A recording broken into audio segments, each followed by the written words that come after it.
আমরা যখন একটা ফোন দীর্ঘদিন ব্যবহার করি 1 থেকে 2 বছর, তখন আমাদের ফোনে আনন্যাচারালি হিউজ পরিমাণ ডাটা তৈরি হয়। সেই কারণে সফটওয়্যারের ইন্টারনাল কারণে আপনার মোবাইলটা অনেক বেশি স্লো হয়ে যায়, একদম স্লো কাজ করে। তো ডোন্ট ওয়ারি, এই ক্ষেত্রে আমি আপনাদেরকে একটা টিপস দেখাবো। কোনো মেকানিকের কাছে না গিয়ে আপনি এই সমস্যাটা আপনি ঘরে বসেই ঠিক করে ফেলতে পারবেন। আর আপনি চাইলে আপনার হাতে থাকা ফোনটি একদম ক্লিন করে নতুনের মতন সুপার ফাস্ট করতে পারেন। ফোনটা কেনার সময় আপনার ফোনটা যেমন ফাস্ট ছিল, যত দ্রুত কাজ করতো, ঠিক ওই রকম করে ফেলতে পারবেন। কি সেই প্রসেস, চলুন সেটা আপনাদেরকে দেখাই। তার আগে বলে নিই, এই ধরনের ইন্টারেস্টিং ভিডিও পেতে হলে আমাদের চ্যানেলটি সাবস্ক্রাইব করে রাখুন। যে কোনো আপডেট ফোন হোক না কেন, আমি চেষ্টা করব যাতে একদম প্রপারলি গাইডলাইনটা আপনাদেরকে দেখানোর জন্য, যাতে নতুনের মতন ফাস্ট করতে পারেন আপনার মোবাইলটা। চলুন এখন আমি আপনাদেরকে প্রথম স্টেপটা দেখাবো, মানে স্টেপ বাই স্টেপ আপনি পুরো ভিডিওটা দেখেন, তাহলে আপনার কোনো ধরনের হেজিটেশনে থাকবে না এই বিষয়ে বোঝার জন্য। আপনি যে কোনো ধরনের ফোনেই আপনি একদম নতুনের মতন ক্লিন এবং ফাস্ট স্পিড করে নিতে পারবেন। দীর্ঘদিন আমরা ব্যবহার করার ফলে দেখা যায় যে 1-2 বছর ব্যবহার করলে আমাদের ফোনগুলোতে ইন্টারনাল বাবদ অনেক ধরনের লোড পড়ে, অনেক কিছু জমে থাকে, যার কারণে আমাদের মোবাইলটা অনেকটা স্লো কাজ করে। আর এই সমস্যাটার সমাধানই আজকে আপনাদেরকে দেখাবো। কম্পিউটারে নিয়ে আমাদের ফোনে থাকা যত ধরনের ডাটা আছে, এই ডাটাগুলো কপি করে নেব। আপনার ফোনে থাকা যত ছবি আছে, যত ডাটা আছে, যত কিছুই আছে না কেন, আপনার প্রয়োজনীয় সেগুলো আমরা কম্পিউটারে কপি করে রেখে দেব, যাতে পরবর্তীতে সেগুলো থেকে আপনি ব্যাকআপ পেতে পারেন। যেমন সেই প্রয়োজনীয় তথ্যগুলো আপনার ফোনে আবার যাতে আপনি নিয়ে নিতে পারেন। তারপর আপনার ফোনে থাকা সিম কার্ড এবং মেমোরি কার্ড, মানে এক্সটার্নাল যে ডিভাইসগুলো ব্যবহার করছেন সেগুলো খুলে ফেলতে হবে। তারপর প্রথমে আপনার চলে যেতে হবে আপনার ফোনের সেটিংসে। সেটিং থেকে চলে যেতে হবে আপনার সিস্টেমে। হ্যাঁ, এখানে আরেকটা কথা বলি, হ্যাঁ, আমরা যখন সিস্টেমে চলে আসার পর তবে হ্যাঁ, আমরা প্রথমে রিসেট অপশনে যাব। এই দেখছেন রিসেট অপশন। তবে হ্যাঁ, এখানে যে বিষয়টা আছে, আপনাদের ফোনের ভিতরে প্রাথমিকভাবে এই যে আমাদের এখানে ব্যাকআপ অ্যান্ড রিস্টোর এই অপশনটা নাও থাকতে পারে। কখনো কখনো আমাদের যে রিসেট যে অপশনটা, এটা কখনো কখনো সিকিউরিটির ভিতরে থাকতে পারে, কখনো কখনো এডিশনাল যে একটা অপশন থাকবে, ওই এডিশনাল অপশনে গিয়ে আপনারা এটা পেতে পারেন। মাস্ট বি যে আপনারা এই রিসেট অপশনটা প্রত্যেকটা ফোনেই খুঁজে। তবে অনেকে জানেন যে রিস্টার্ট ফ্যাক্টরি দিলে আমাদের ফোনটা সুপারফাস্ট হবে, এটা আমরা অনেকেই জানি, কিন্তু বাট আমাদের ফোন থেকে কিন্তু সমস্ত ডাটা চলে যাবে।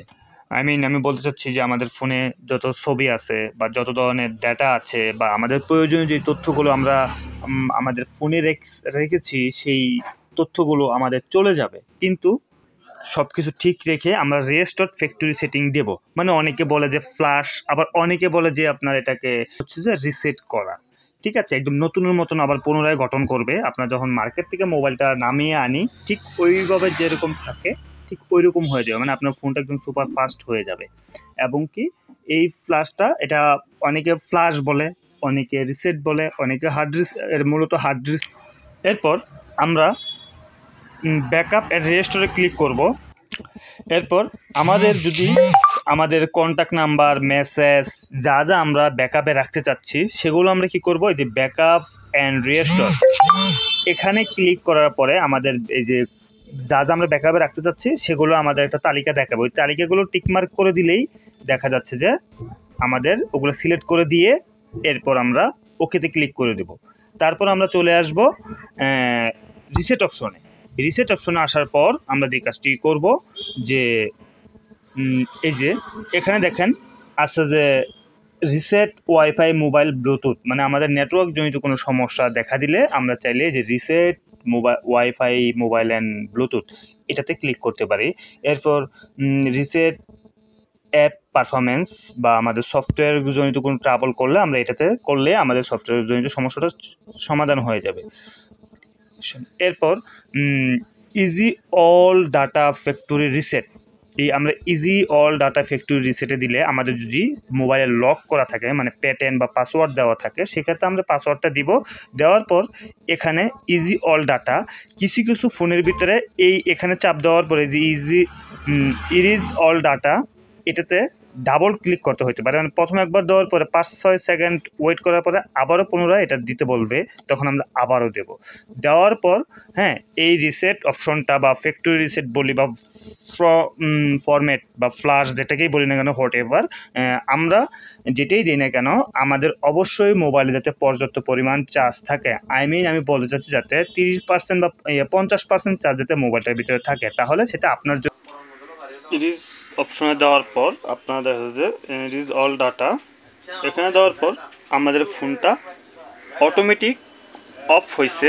এখন এটা পুনরায় চালু হবে, এটা নিজেই চালু হবে, এখানে আমাদের কিচ্ছু করা লাগবে না। আর এই ফোনটা 5 থেকে 10 মিনিট সময় লাগে, আবার কিছু কিছু ফোনে দেখা যাচ্ছে 1 মিনিট 2 মিনিটের ভিতরে হয়ে যায়। এটা আসলে ফোনের ক্যাপাসিটির উপরে নির্ভর করে। নিজেই এটা মোবাইলটা অন হওয়ার সময় দিব, তো সময় লাগবে এটা প্রপারলি অন হইতে। আমাদের ফোনটি একদম নতুনের মতন হয়ে গেছে, যেমন আমরা নতুন তো মার্কেট থেকে কেনার সময় যেভাবে ফাংশনগুলো হয় ঠিক ওইরকম হয়ে গেছে। এখন মোবাইল আমাদের এই ফ্যাক্টরি সেটিং দেওয়ার কারণে একদম সমস্ত কিছু ক্লিন হয়ে গেছে। ঠিক আছে, আমাদের এখন এই বাকি যে স্টেপগুলো আছে এগুলো পূরণ করে নিতে হবে। এখন আমরা এটা পূরণ করে নেব। দেওয়ার পর এখান থেকে সিলেক্ট ইউর কান্ট্রি, আমরা বাংলাদেশি যেহেতু বাংলাদেশ থেকে দেব। এরপর নেক্সট, এরপর আবারও নেক্সট, এরপর I have a read and I accept the terms of, এটা ক্লিক করে দেব।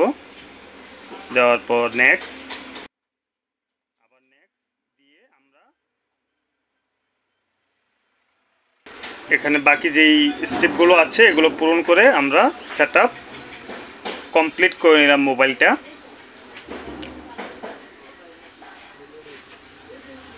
কিছুক্ষণ ওয়েট করতে হবে।